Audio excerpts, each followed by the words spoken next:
You got time to talk now? Is something the matter? You sound upset. What? Oh, no. We've just been traveling a while now, and I figure there hasn't exactly been equitable distribution of information. I've gotten a decent glimpse into your dirty laundry, but you still don't really know a whole heck of a lot about me. I figured I'd offer to balance the board. So, is there anything you want to know? What do you remember about the Institute? It's all pretty hazy from back then, but now and then I get glimpses. Life inside the Institute, they keep you isolated. A single test chamber was my whole world for years, and someone was always watching. Then one day you wake up on the other side, and that's it. They've cut you loose. Welcome to the brave new world, with such people in it. What's with the outfit? After I started the agency, it just seemed like the sort of thing a detective ought to wear. I got some old memories, pre-war. Faded to all heck of guys dressed like this, doing what I do. Putting on the hat and trench coat, I figured it'd let folks know I was serious about the whole thing. Clothes make the man and all that. Guess I felt they made me the man I wanted to be. So, who are you, Nick? That's a question I've been trying to figure out myself for a long damn time. I know I'm a synth, authentic Institute handiwork, but I'm still mechanical, not bioengineered like the fancy synths giving everyone the willies these days. I get tune-ups now instead of checkups. But my memories, my personality, they're all lifted from some cop who volunteered for an experiment back before the war.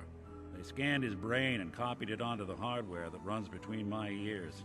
Don't know why they chose to make a robot based on some pre-war cop instead of a math genius or a bioengineer. Hey, maybe that's why the Institute tossed me in the garbage instead of turning me into one of their people snatchers.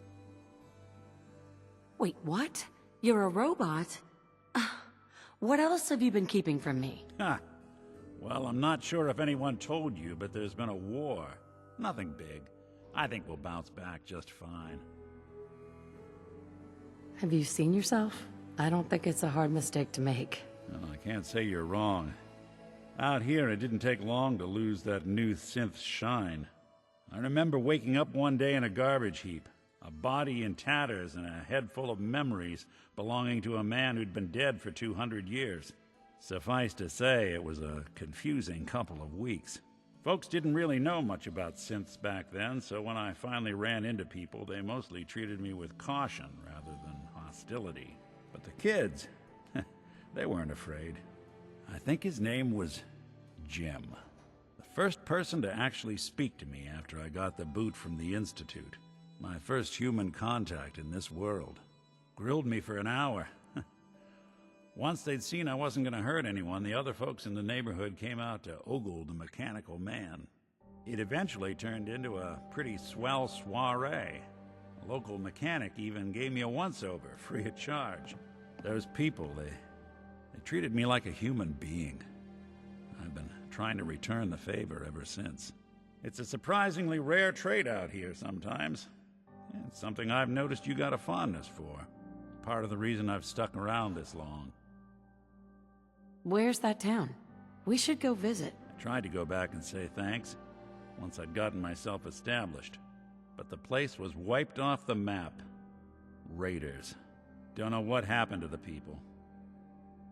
I do what's needed. Well, you certainly seem to judge doing good pretty high on your list of necessities.